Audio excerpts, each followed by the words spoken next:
Hello, hello, hello, and welcome back to Talking to Tequila with Khloe. That's me, Khloe.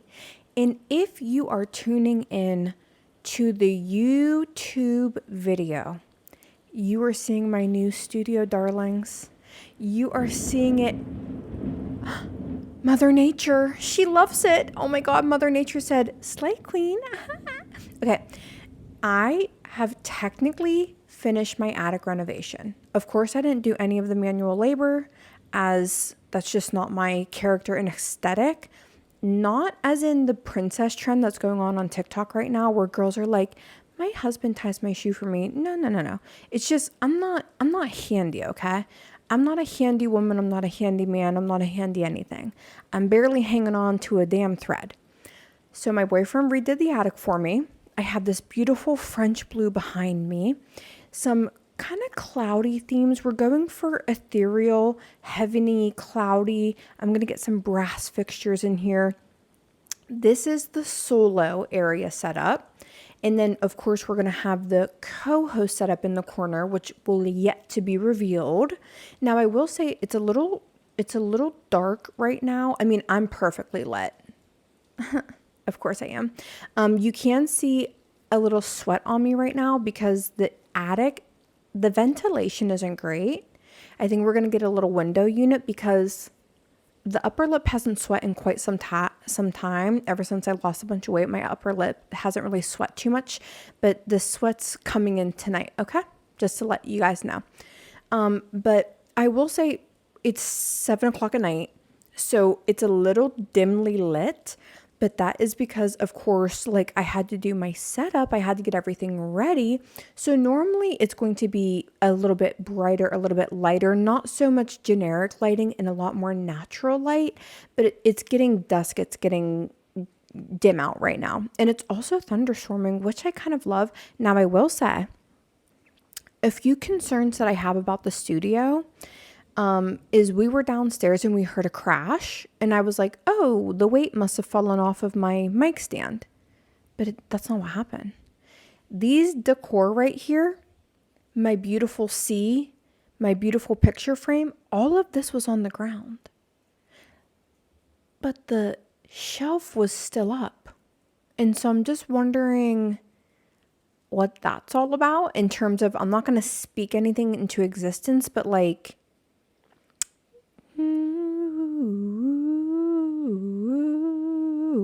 you know what I mean? Now, we have a jam-packed, filled week. We are going to be, I'm going to issue my first retraction, possibly. I would like to discuss being rich. We have a little tequila time, a little Brad Pitt circle back.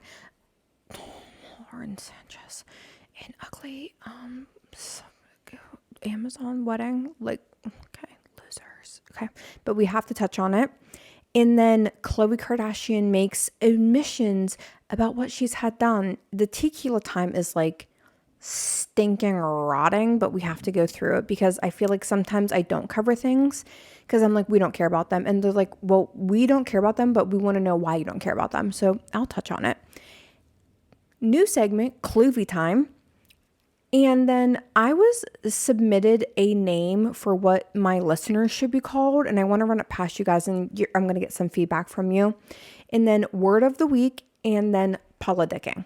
Okay, let's just jump right into it because I've already done a nice little intro of my beautiful studio. You know, I did say it's thunderstorming out. So if you hear Mother Nature giving me a clap back, honey, okay? Now, this week was really quite interesting. Oh, did I mention when I say Khloe time, that is Khloe in movie put together. That's Khloe. So if I'm going to be talking in detail about a movie, as in a movie review, it's going to be Khloe time. And we're going to go 28 years later, in depth. I'm going to save it to the end because I feel like I don't want to spoil anything for you guys, but I have a lot to say. A ton. So, also, please trust and believe this is the first time recording in this studio. If there's something I need to work on, I'm going to listen back to the audio. I know it's a little echoey in here. I did do an audio test. I don't think you guys can hear the echo wildly, but if you can, I will listen back whenever I'm done with this whole thing and we will get sound panels if need be. So trust me when I tell you, I know I'm shiny. I know it's dim and there may be an echo, but in general, if we're giving 97% Slay Nation, I think the last 3% we can just bear with it for the week or so. So 28 years later, it's going to be an extremely official review. Now, let's get into my little weekly recap. First, I just, every time I finish my intro, in my mind, although I'm talking to you guys, in my mind, I'm like, Mark Maron would have done so much better. His intros are so good. I think I need to the whole Mark Maron thing, like I'm becoming actually like so comparison-ish to him, but he's been doing it for 16 years. I need to lay off myself. Like I need to give myself some grace. I understand that. Okay. Me and my sister were talking about her house and the fact that she had a garage. And I said to her, oh, rich, you are filthy rich, and then she has a yard. I'm like, God, you are just so rich, honey. Now it's a one car garage, right? Not huge, not big, not small, just a regular garage. But it got us thinking. We were talking and we were like, isn't it so nice to have not been raised filthy rich? Because then when little things happen, you're like, rich, honey, yes. It just makes you appreciate things so much more. So it's like, oh, you have a one-car garage? Excuse me, Bill Gates. Excuse me, Beyonce. And even like my house, like we have street parking, but I don't have to walk up any stairs to get to my house. Just 3 to get to the front porch. Rich. Oh, I have a fenced yard. Rich. It's kind of nice. It's interesting seeing really rich people and how detached they are from real life. And I guess it could be a controversial take, or I guess people could have different opinions on it. Like, well, isn't it kind of nice for them to be detached? Maybe. I don't know. Isn't life about the damn grind? Isn't life about just barely making rent? And then when you do, you're like, yeah, buddy, rolling like a big shot. You know what I mean? Or, growing up and overdrafting. And then you kind of get into a spot where like maybe you're not overdrafting anymore. And then like maybe a year or two ago, I think I overdrafted and I was like, God damn, they got me again. Oh, God damn, they got me again. It just, I feel like it adds flavor to life. Now, that's not to say I don't want to never not be rich and I don't want to not have to worry about money. Like, I would love to be in a situation where I'm not worried about money, right? But at the same time, if I ever did get to that place, I don't feel like I would be that attached to it still, because my intentions and what I would be spending money on would still be like geared toward people that need help. Do you know what I mean? I'm not saying I would never buy what would I buy? That's expensive. I'm not saying I would never buy like Aritzia. I think that's a little tiny pricey. It's like fucking $100 for a shirt or something, or like $158 for a shirt or something. Or I'm not saying I wouldn't shop at Anthropologie more frequently, but like I just would still be like, oh, I have an extra 10 grand. Why don't we fill up backpacks with school supplies and send them to Mexico? Do you know what I mean? I feel like I wouldn't just be like pissing my money away on bad plastic surgery and yachts. But maybe I don't know what I'm talking about. Maybe I would get rich and I would turn into a little filthy fucking selfish. I know we're not supposed to say that. I feel like women should be allowed to say that. I know I said it on a few podcasts ago. Isn't that just taking our power back? Why can't I say that? Okay, it's okay. So that's just a few thoughts I was having on being rich, because this week is a very rich, heavy week, honey, in the worst way possible. Now, I do want to quickly add a retraction before I forget. Last week, I really went on Tyler, the Creator. I mean, I was like slanging it to him. I was like, oh, really, Tyler? Is that how you feel? On your platform? Well, I had a girl, Simone, message me She was like, I'm paraphrasing. She was like, look, girl, he's talking about like alt-right podcasters almost exclusively, and they have had a really large impact in the Black community of like tainting the minds of Black youth. And I know when I was talking about Tyler, the Creator, I was even saying like, do you think I want Andrew Tate to have a podcast? No. Do you think I want these people to have a podcast? No. So I did touch on that, like if he was talking about the extremely like toxic masculinity people. But you know what? She did put it in perspective for me a little bit. You know, like she was like, listen, if that's what he's talking about exclusively, I think we should let him talk his shit. Now, I did try to look into it and see if that was what he was talking about exclusively. I couldn't quite nail that down. It looked like it was behind a paywall, first of all, which is like, I get magazines need to make a living now, but it's kind of like paywall. Really? Okay, I get it. The Cut has a paywall. You know, it is what it is.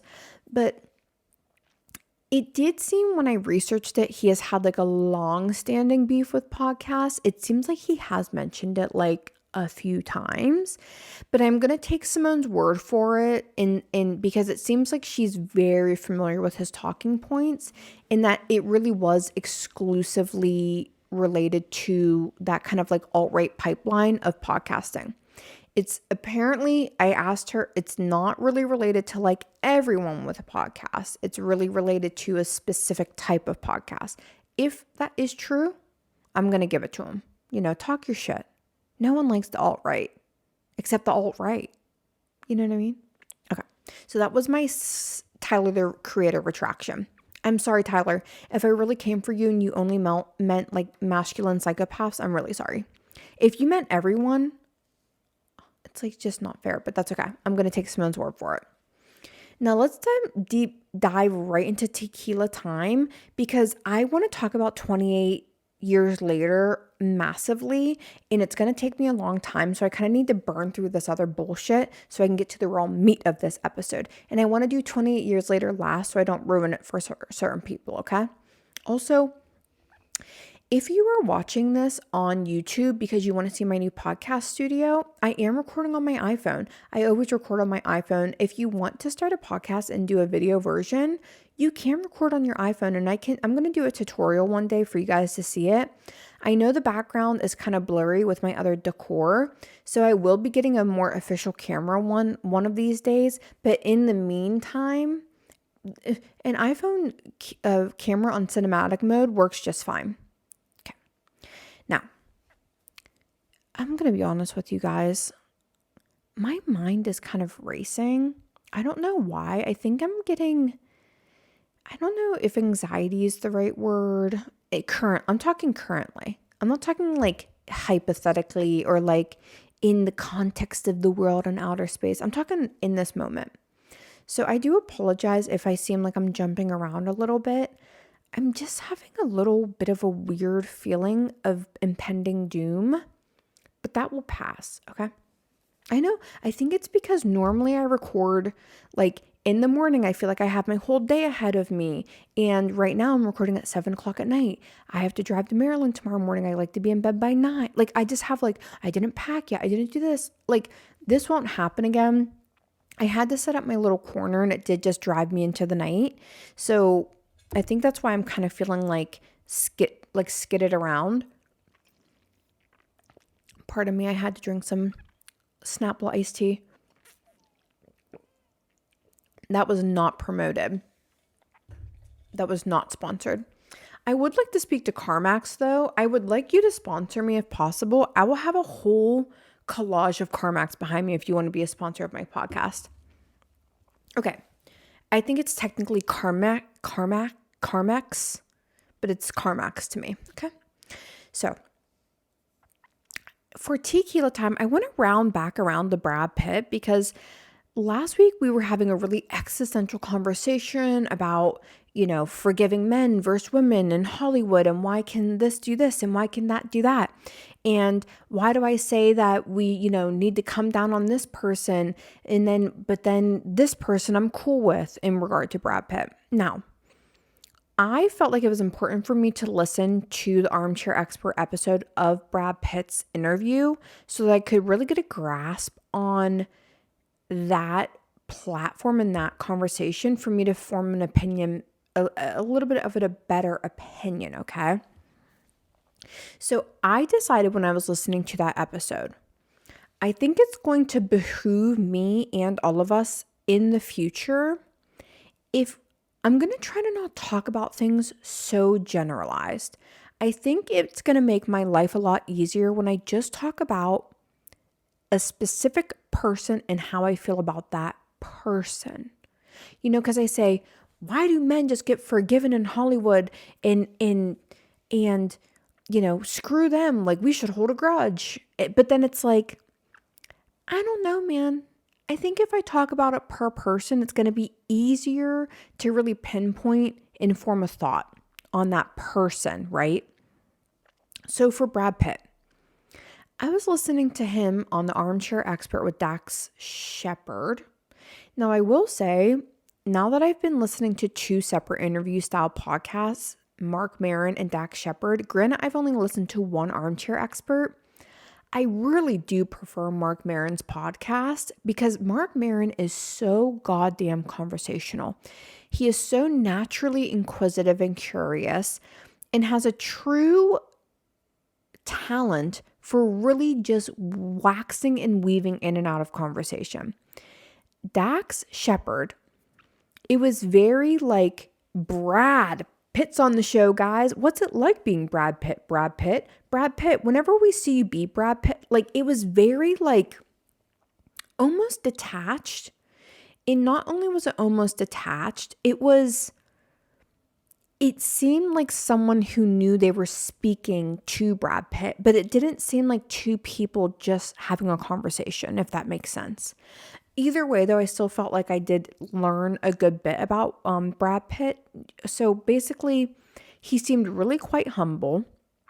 He's from Missouri, which is interesting because I don't know where that's at.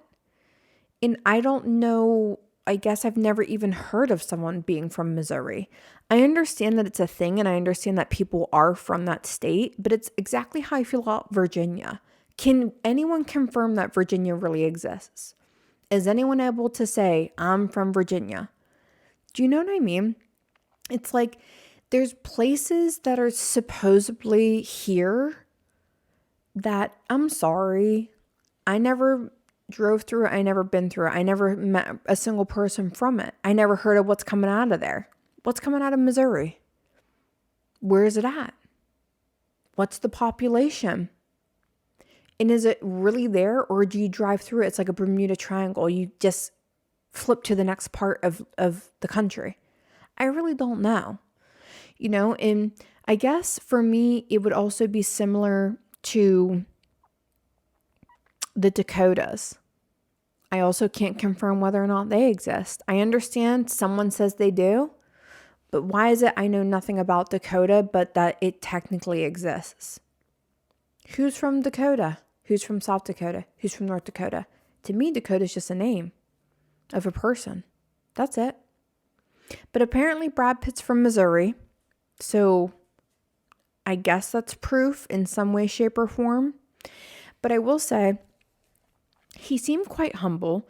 He really is good. You can tell he's been doing this PR thing. He's conversational. But boy, they did not touch on anything personal. They didn't touch on his girlfriend. It was interesting. They touched on personal things because like they discussed AA and things like that. But like, it's almost like you eat a pie, but just the crust. So you definitely ate it. You definitely tasted the flavor. If there was a little bit of jelly on the crust, you did get a little glimpse of that, but the body of it wasn't touched. So it was really interesting, but I will say Brad Pitt seemed sincere. he seemed like he knew he was in a real fucked up place, in a real fucked up situation. And so for me, I said last week, I don't know how I feel about Brad Pitt. I love him, but maybe I'm being hypocritical, maybe this, but I've landed on it. I like Brad Pitt. It seems like he has genuinely worked on himself to improve himself. He had a true passion for this F1 movie that he was promoting. My God, I mean, he lit up like a damn firecracker when he was talking about it. And the one interesting thing I found in that interview is that they were talking about he was really driving the cars, which was crazy. And they were driving them at 180 miles per hour. That's crazy. I would never do that. I would never, that would be so scary to me. But either way, I've landed on it. Brad Pitt, I don't have a problem with him. And for future reference, I'm really going to try to really specifically pinpoint the person when I'm talking about them. Okay? Like, for example, I hate when I say things like, for example, and then I said it wrong. It embarrasses me. Some words, if you say wrong, like, let's say like flightning on accident, like you mix the two words together, that's not embarrassing. But when you like say a word and you kind of add like an O or a U to it, it's really mortifying. So I'm sorry about that. So either way, I like Brad Pitt. Okay. And I was going to say something else and then I got embarrassed. So we're moving on. I wish I could remember what I was going to say. Oh, I remember now. I was going to be a bitch. So for example, Armie Hammer can fucking suck my dick. Do you know what I mean? Like, I hate Armie Hammer. Armie Hammer can trip on a piece of chalk. Okay? Because he's going on these podcasts and he's like, you guys are idiots. I said I wanted to eat people and you thought I was serious. It's like, okay, I don't think he's done anything. I really don't think he has in no way, shape, or form reflected at all. Also, he's a fucking freak. Okay? But then Brad Pitt was like, yeah, I was out of control. I was a monster. I was doing this. I was doing that. I had to go to AA. I had to like really let myself feel it and hear it and this and this and that. So to me, Brad Pitt seems like he did what he needed to do. Okay. I'm not in his life. I can only judge from afar. Next, Lauren Sanchez and Jeff Bezos got married. Outside of the fact that who gives a flying fuck, who cares? I have to report on it because it was the biggest story this week. And the reason I'm really reporting on it is because Venice threw a fit. They were literally protesting in the streets. Lauren Sanchez wore arguably one of the ugliest dresses I've ever seen in my life. Head to toe covered. She, at the inauguration, looked like she was working in a fucking brothel. But then at her wedding, she looked like a Victorian bride being buried in her wedding dress. And to Jeff Bezos, it's like, you fucking Q-tip head. Are you serious right now? Like, you're literally going to spend $50 million on a wedding when you could spend... I understand it's annoying to always say that your money can go to something else, but I'm sorry, 50 fucking million motherfucking goddamn dollars actually can go somewhere else. That's a lot of money. There's a lot of people starving. There's a lot of regular average people whose homes were destroyed in the California fires this year. $50 million. I understand he's a billionaire, so for him that's irrelevant. It's like a drop in the bucket. It's so tacky right now in this day and age, with the world falling apart, with things going how they are, with the Russian and Ukraine war, with the Palestinians and Israel. Are they technically? Yeah, Israelis. With everything, with what's going on in this country, with what's going on in the Congo, you're telling me with what's going on right now. I'm sorry. It is the most psychotic time. Every single corner of this earth has drama going on, has famine, has stress, has pain. And you're going to spend flamboyantly $50 million in Venice? Really? Now, let's talk about the losers who were there. I think it's really funny because I was watching the videos of these celebrities getting in these boats and like waving at people. I don't know who they were waving at. Maybe there is a group of people that were there that were gagged and that they were like really waving at them. Maybe. But what I was seeing was these celebrities getting into these boats dressed like the motherfucking Hunger Games, like with their stupid sunglasses on to like be obscure, waving at these people, and like the whole fucking town was protesting you being there. So let's talk about who was there. Kim Kardashian, who is trying so motherfucking hard that it's embarrassing. She's trying very hard. Like me, look, I'm not trying at all. I'm in a quilted top with an oil slick on my face. And look at how I'm happy, right? Gayle King, loser alert USA. Boy, Gayle King to me went from being one of the most lovable people in this entire world to being just fucking insufferable. So Gayle King, Oprah Winfrey, loser. I'll never forget about Hawaii. Fuck you, Oprah. Leonardo DiCaprio, who spent his largely almost his entire career talking about climate change and how we're killing the planet, and then went to one of the highest planet murderers in the entire world's wedding. So that was super interesting. And it's like, you know what, Leo? Stop hiding behind your baseball cap and wear your hypocrisy like a badge of honor. We know it's fucking you, bro. You have a very round out bottom of your face. Like, we know. Okay? Usher, loser alert USA, you were supposed to be helping Justin Bieber whenever he was coming up. And I'm pretty sure you were just taking him around like really, really shady people and like making his mind broken for the next 20 to 30 years. Which, by the way, I am pretty sure at this point that we are seeing Justin Bieber fall into the exact trap that Britney Spears fell into in the 2008s. And I'm really hoping that someone can help him before it becomes too late. Tom Brady, loser who chose football over his family. That's so embarrassing. And then you like literally squandered your last season. It's really embarrassing. Kendall Jenner, you are a boring loser. Kylie Jenner, I want to like you so bad, bitch. And you just keep fucking up. You seem like one of the only ones that might have a touch of self-awareness. And then you just keep fucking up. Victoria Soretti, I don't even know who you are, so you must be extremely irrelevant. Sydney Sweeney, I'm just going to say it. You dress horribly. You have horrible fashion sense. And I don't care if it's a stylist who dresses you or not. You put it on and it's embarrassing. Kris Jenner, you're a loser and I want to like you so bad, and I did find you to be so relatable during Keeping Up with the Kardashians, but you have just absolutely fallen into the hands of the devil's playground, and I really wish you would take some of your buku bucks and all your kids' buku bucks and actually help the world. You guys name drop shit all the time. You wear designers all the like, you're not humble. Like, if you donate a shit ton of money, let's talk about it.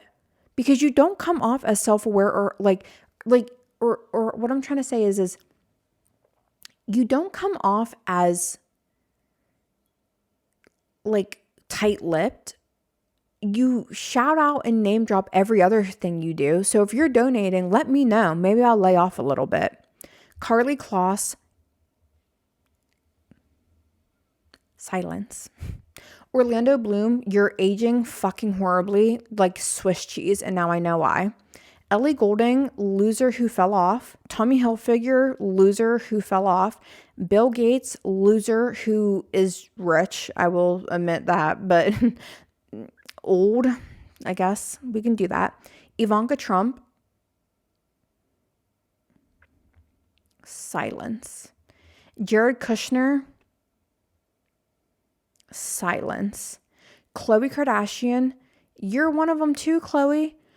Khloe and Kylie, you seem so close to being relatable.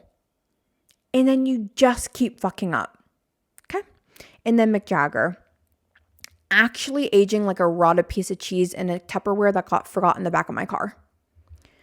So those are the celebrities that I listed. I know that there was like some Sports Illustrated girl or something, blonde girl. I don't care about her at all. I really don't know. But those are the list of people that went, oh my God, the world's literally on fire. We should go prance around Venice like we are Hunger Game elites. And I understand you can have your money. I understand you can spend it however you want.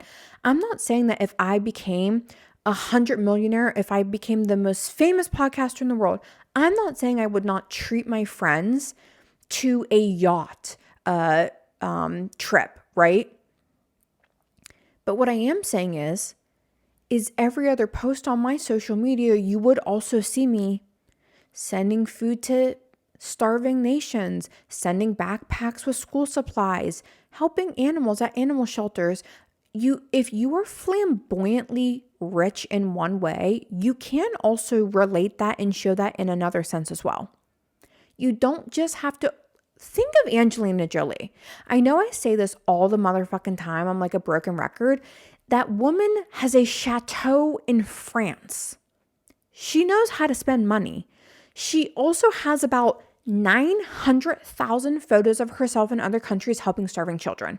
She is the perfect epitome of someone who can enjoy their wealth and enjoy their riches and enjoy their hard work and also still acknowledge that the world is suffering. Yes, thank you, Angelina Jolie, for helping me out of that. Not helping me out of it, but just giving me the opportunity to try to make the point I'm making. You can be rich and enjoy your hard work and enjoy your money, right? But you can also be loud and flamboyant in trying to help other people to inspire the other rich to help people. Do you know what I mean? Okay. And then lastly, as we're on that topic, is there anything else I want to say about that loser wedding? I don't think so. I think it was an absolute mockery. I think the world is laughing at them. I think they thought it was an extremely elite event. I don't know if they don't check social media. I don't know if they have publicists or if they have news articles like Vogue who makes them feel like the world loves this. I don't know how out of touch they are, but the world was looking at them like, you guys are so tasteless. You're so tacky. You're so tacky. You know, and with that being said, Anna Wintour announced that she is stepping down from editor of Vogue, which is insane. We never thought we'd see the day. A lot of people say it's related to the fact that she stepped down the day before Lauren Sanchez was on the cover of Vogue in her ugly wedding dress. I don't know. It does seem like quite a coincidence. And with that being said, this is all not part of Tequila time, but I'm just adding it. The Devil Wears Prada is officially in production. And I believe Warner Brothers dropped it wasn't even a teaser. It was just audio from the original movie with like two heels with like little horns on the bottom, like Devil Wears Prada 2. And they tagged in the post Stanley Tucci and Anne Hathaway. So they are definitely confirmed to be in it. Meryl Streep, I don't think she'll be in it, but we'll just have to see what happens with that second movie. Now, with exorbitant wealth and being out of touch kind of on the tip of our tongue right now, Khloe Kardashian has posted all of the work she's had done. And I know that these celebrities are doing it right now to maybe it's helping their conscience, maybe it's making them feel more relatable. Maybe it's making them feel like they're doing good. Maybe. I don't really know. But Khloe Kardashian listed every single thing she's had done. She was like kind of clapping back at someone that was doing a comparison of her. And she was like, yeah, these photos are really old, but let's fucking talk about it. The one thing I thought was like really quite tacky, I don't know if tacky is the right word, but like as they're saying who's doing these surgeries for them, they're also tagging the companies and physicians who are doing it, which I guess is kind of nice in the sense that if you really like that specific person's thing and you want to emulate it exactly, I guess if you know the surgeon, it's beneficial. But to me, it's just like, I don't know. I don't know. I don't know how I feel about it. So Khloe has said she's gotten a nose job. We already knew about that. She talked about it on a reunion or something. A laser hairline adjustment plus full body laser hair removal, Botox and Sculptra, skin tightening, filler in the past. She like specifically said filler in the past, which filler lasts literally forever. Not literally, but a really long time. People have gotten MRIs of filler in their face like 15 years after they've had it with dissolving, and it's still in their face. Weight loss, 80 pounds of weight loss over time, threads in her chin and neck, salmon sperm facials, and like facials and skincare and peptides and vitamins. Okay, I don't know what to say. I guess it's refreshing to see. It's refreshing to see people talk about what they've had done. At the same time, are we going to not talk about the fact that you grew like 15 pounds on your ass? Like, is this really what you've had done? I know it's some of what you've had done. I just feel like if we're gonna like let it all out there, right? These celebrities now, they are extremely relatable people. And they're gonna let it all out now. They're relatable queens and kings. It's like, but are we gonna talk about the time that your entire like your ass like projected out like 15 inches like in a singular year? Now, I don't normally like I don't care in the sense that like I'm not big on talking about women's bodies. Like, you can do whatever you want. I don't care. But if you're going to post a head to toe of everything you've had done, and there's like one thing that like blaringly should probably be on here, that's like your family's biggest like secret or drama, it just seems like, what's the point then? Then just don't post it at all. Because now the conversation's going, you know? And it's also a good example.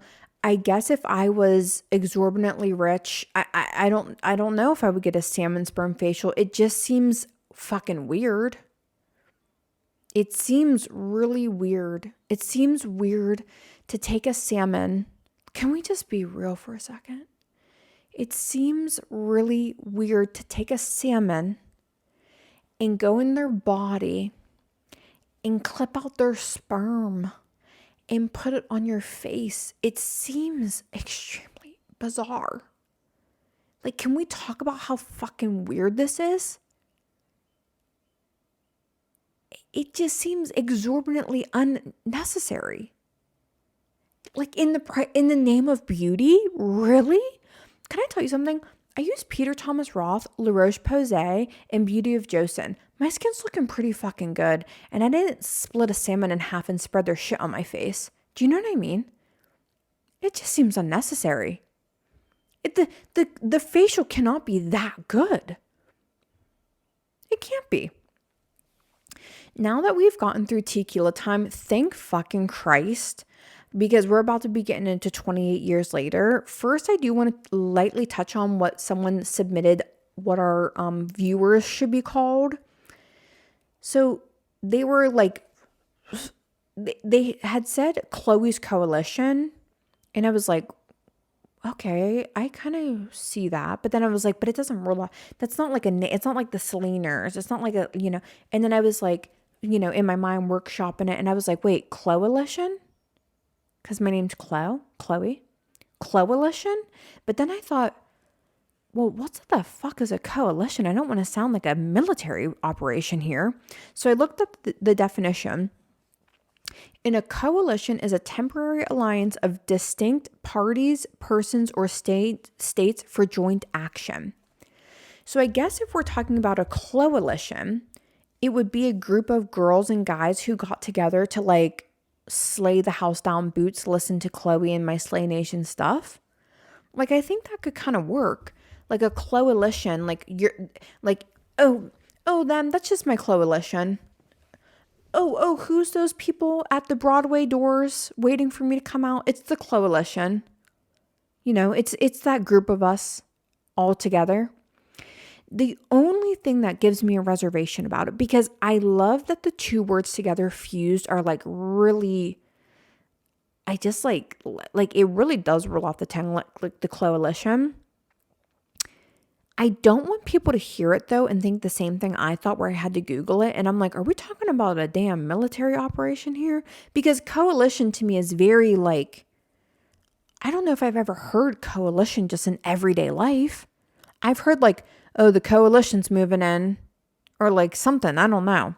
So that's the only thing I'm wondering. Is it a little bit too scary? Because I don't want to be scary now, because what else are we going to call ourselves? What else is there? The tip it, dip it, rip it girls? I don't know. So let me know your feedback on the coalition. And if you have any other recommendations, let me know. And then the word of the week.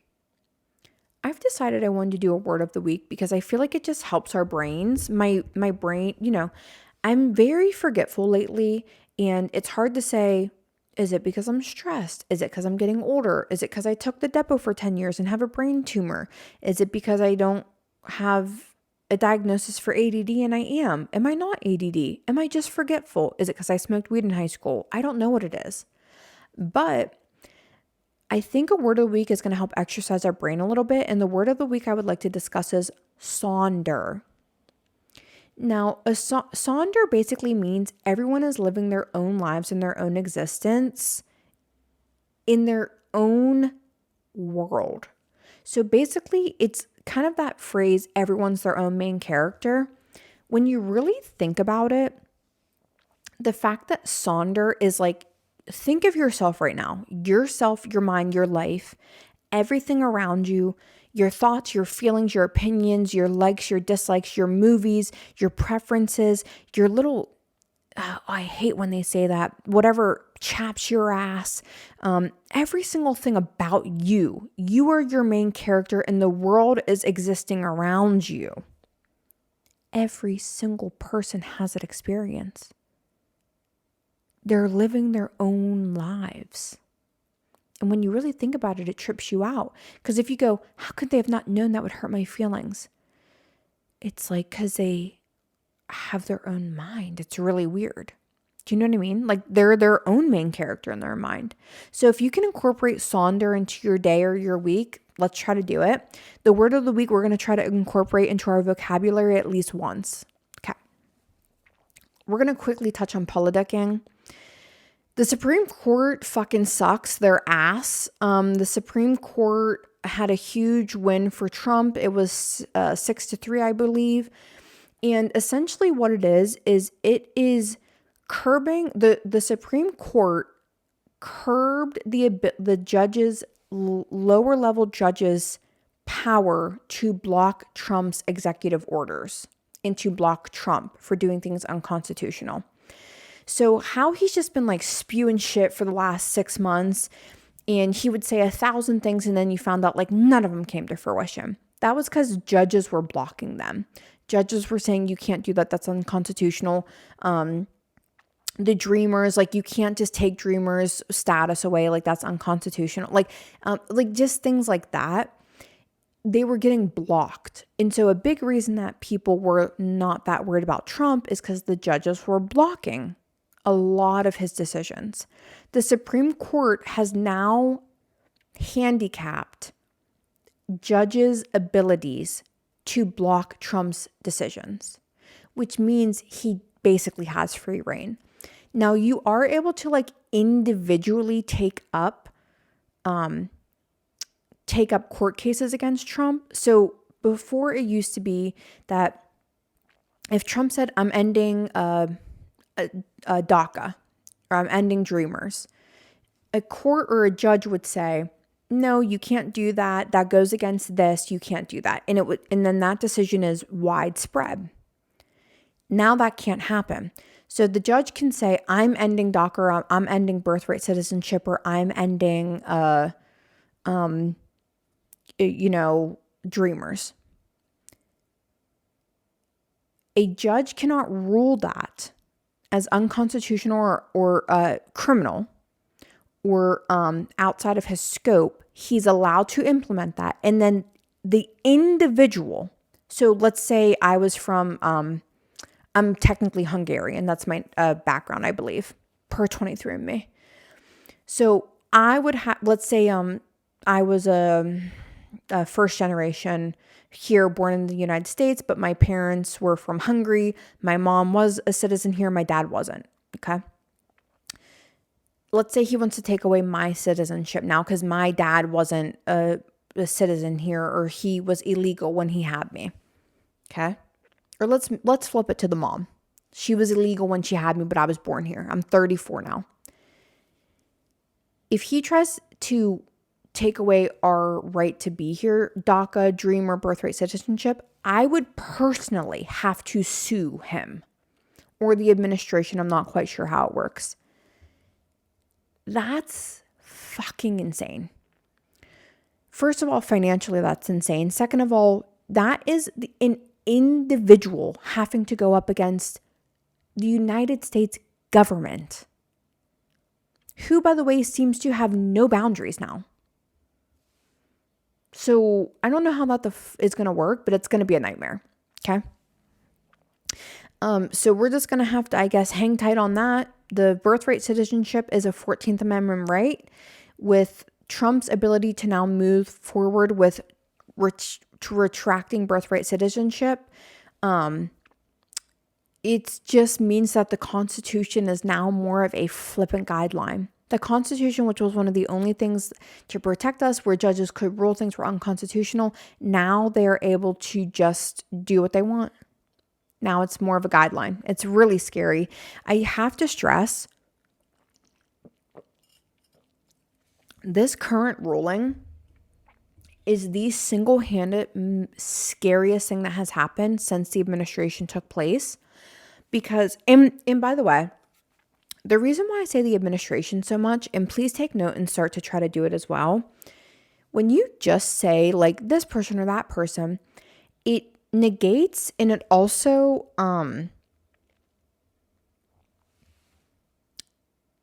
takes the onus off of the fact that that entire machine is working against us. It is all of them. It is the entire group of people who are threatening your freedom. Okay, so I say the administration because it is every single one of them working toward that.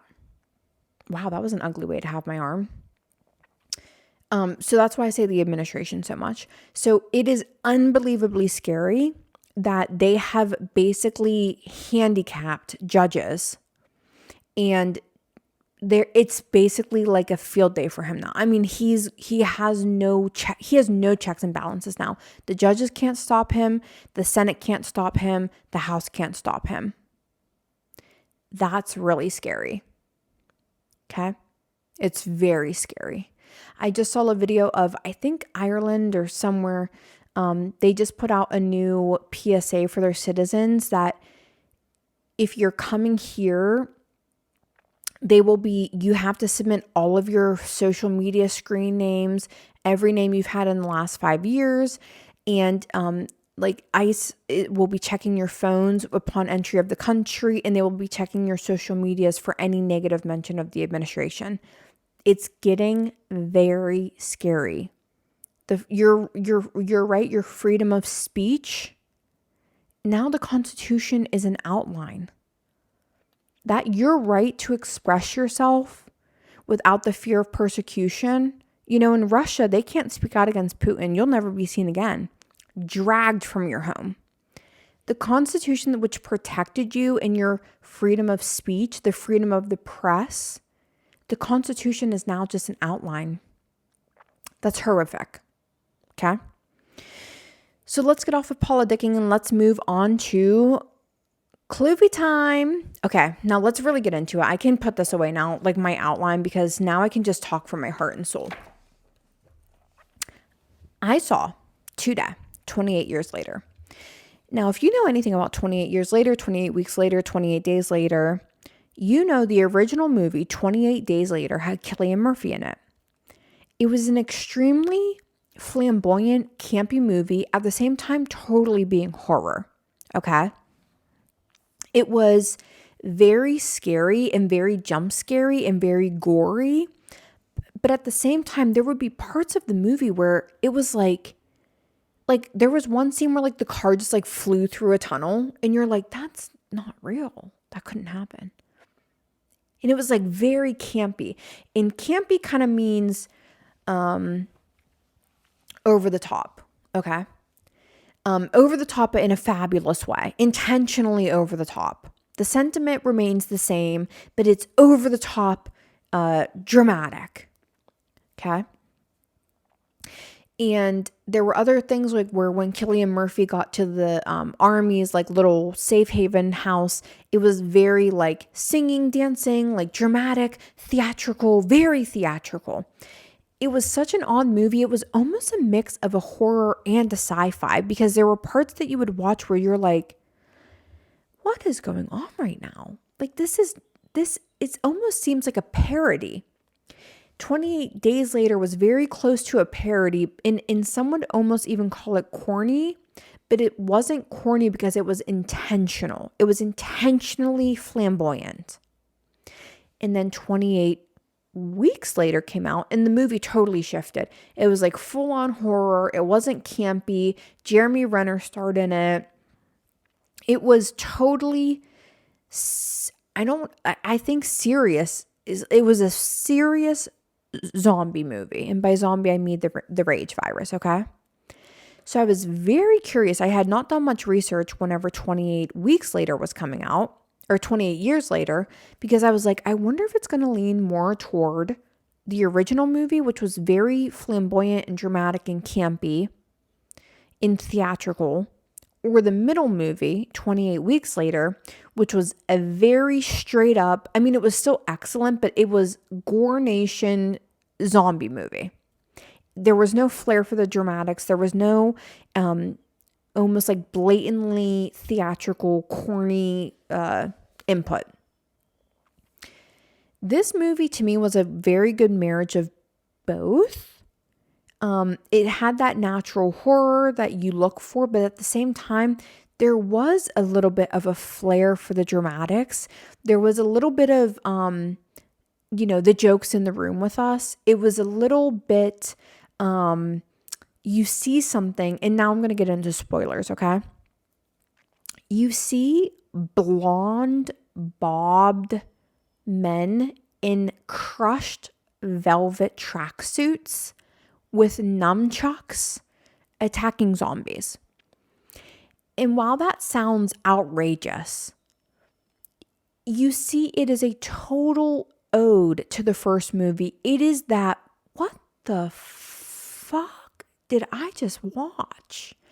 With parts of the movie still totally being like full-on gore zombie. And the reason that happened, I suspected it as I was watching it, but I looked it up when I was done. The director and the screenplay writer from the first movie did not do the second movie. Neither one of them were involved in the second movie. Cillian Murphy was also not involved in the second movie. The third movie that just came out 28 years later, the director came back from the first movie, the screenplay writer came back from the first movie, and Cillian Murphy executive produced the third movie. So that trifecta came back for the third movie to work on it, and you can see that. It is very, very close to the first original movie. Overall, when I watched the first movie, I was left... my jaw was on the damn floor for most of the first movie. It was so bizarre. 28 Days Later is a totally bizarre movie. It almost is like the Fifth Element vibe of you're just like, what the hell world are we in right now? Okay. And I had a very similar reaction to the third movie where I was watching it and I was just going, what the fuck is going on? Why is there an alpha zombie whose dick is hanging down to his knees? what are we doing here? Why is the main female character helping a zombie woman labor, as in the zombie was pregnant? And why is the zombie baby not infected? It's not a zombie. And then some man goes, oh, the placenta, it's an amazing organ. It's an amazing thing. And I'm like, the placenta does transmit disease to infants. You can transmit herpes simplex virus to infants. You can transfer HIV to infants in utero. The placenta doesn't make viruses not transfer. HIV, human, actually, I don't know what it stands for, but the V stands for virus. The movie, these people are infected with a rage virus. You just had a zombie woman have a baby, but the baby isn't infected with the zombie virus, and then you say it's because it's of the placenta. Now I can suspend disbelief because the movie really was beautiful. So I can suspend disbelief. Fine, the baby, fine. The zombie placenta didn't transmit the zombie disease to the baby. Fine. But it is really, the movie is, I would describe it as peculiar.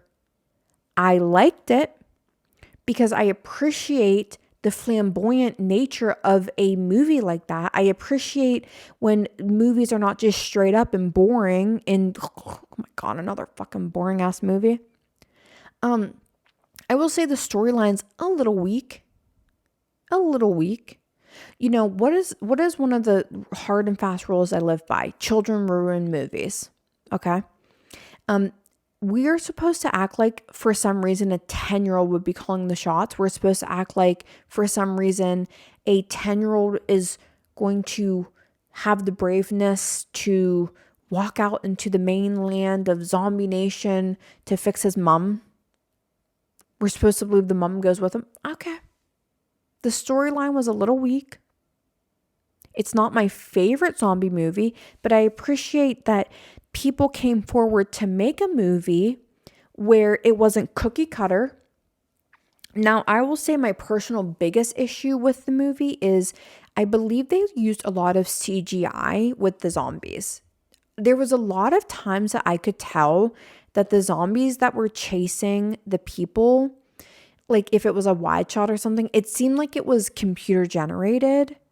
And if you watch it, you'll see what I'm talking about. There are times where the zombies get like closer then, and it does seem like a true actual actor. But in the second movie, one of the reasons why it was so good and so scary is because there's a big distinction between zombie movies and zombie TV shows where CGI zombies are created or people are playing zombies in their hair and makeup and their personality and expressions in true skin texture and wrinkles and tone come through the screen. So of course, World War Z, CGI. Of course, I Am Legend, CGI. This movie is seeming like they leaned on CGI a lot for some of the zombie film or some of the zombie shots. Because in 28 Weeks Later, those zombies just look like real fucked up people that had really intense hair and makeup in a good way. They were very realistic. So my biggest quarrel with this movie would be that it seems like the zombies seemed a little bit too computer generated. Like especially the zombie mom that was laboring, that was 100% like a computer. And it really it took away from the scene incredibly a lot. But overall, I would say I would recommend seeing it, especially in tandem with the first two, because to me, it was really fun to see the first one, the second one, and the third one, and then see the first one, the departure, and then the return of that style of movie making. Okay? So overall, I do like it. I would say stop putting children in movies. It's so annoying. Like, can I just say something real quick? This kid getting in a fight with his dad because his dad doesn't want to find an old crazy doctor in the woods to help his mom. And the kid being like, you're just going to let mom die. You're going to let mom die. We've got to do something. You're going to let mom die. Get away from me, dad. And the dad just being like walking away and like punching the wall twice, like so dramatic. Can we normalize dads not just like punching things, for fucking God's sakes? It's like, okay, go to, like, I don't know what to tell you. Like, the wall didn't do anything to you. Calm down. Thank you so much. And the kid like then like sneaking his mom to the mainland. It's like, how fucking dumb are you, kid? There's zombies everywhere. Your mom is bleeding from the nose and literally doesn't know what stratosphere she's in. There's no medical supplies, buddy. And we're supposed to really care. Like, we're supposed to suspend our disbelief that a 12-year-old would really do that. And then, can I just tell you, this is a spoiler, major. It's like this entire movie, this kid's like having this turmoil about like fighting with his dad and like, are we going to help mom or not?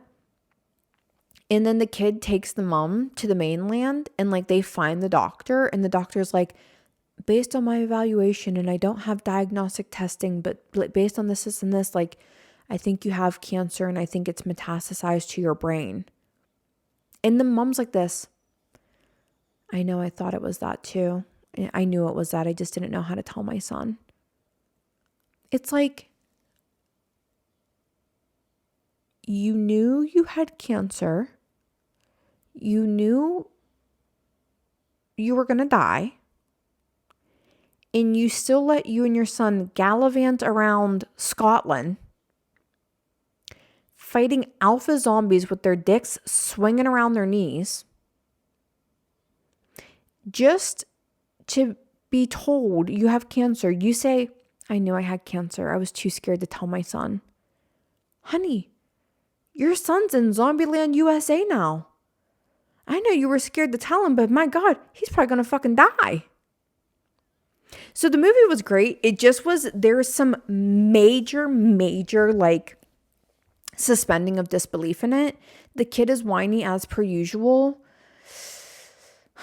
I am a child actor hater. I'm sorry. It's one of the things I'm going to sit with that, and I'm going to stand on that. Okay. There's very, very rare times where a child makes something better. And we've already been through this. I don't need to go back to Wolfman. I don't need to go back to it at all. Now, I will say on that note, I think it was a great week. I can't wait to show you guys my studio when it's more light and bright. I did get this light thing. See this little, this is a light. Let me show you. Hold on. I can change the colors, which is fun. See that? Now it's green. Although my vibe is purple, so I want to change it back. But overall, we did it, people. We're in the next phase of talking to Tequila with Khloe.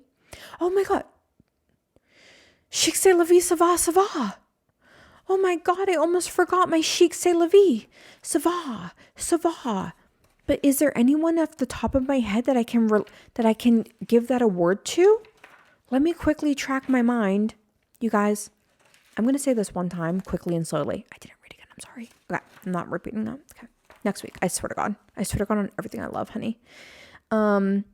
Let's see who could possibly be our chic c'est la vie. Ça va. Oh. I'm giving this week's chic c'est la vie, ça va, to you guys, to my listeners, to my viewers. I wore a long dress this week that was a little off-white, and my God, I've never been complimented so much in my life. Girls were gagging over. I got probably 100 comments between 2 or 3 videos saying how gorgeous and stunning I looked. And that really made me feel good. People also said that my hair color looked really good, and that was making me feel good as well, because sometimes you can just feel like a big ugly bitch, I've gained 12 pounds. I didn't want to weigh myself for a long time. I've gained 12 pounds. So I need to cut back on the home cooking at my hospital in Maryland. You know I love that home cooking from those lunch ladies. But I've been eating 2 good meals a day from them. Scalloped potatoes, baked salmon. Oh, broccoli with cheese on it. A rice pilaf every once in a while. Yes, a meatloaf. I got to cut back. I'm eating my fill. And I understand everything's not about weight. You've got to understand, though, I'm coming from a very heavy place. And you've got to understand, I am eating like an animal. It's not like I'm eating healthy and I gained 12 pounds and that's where my body's meant to be. I'm eating like a beast. So I've got to cut back, you know? This neck ain't gonna snatch itself, honey. So until next time, I love you guys. Chic c'est la vie, ça va to you. Like, rate, subscribe, review, share, talk. And until next time, bye.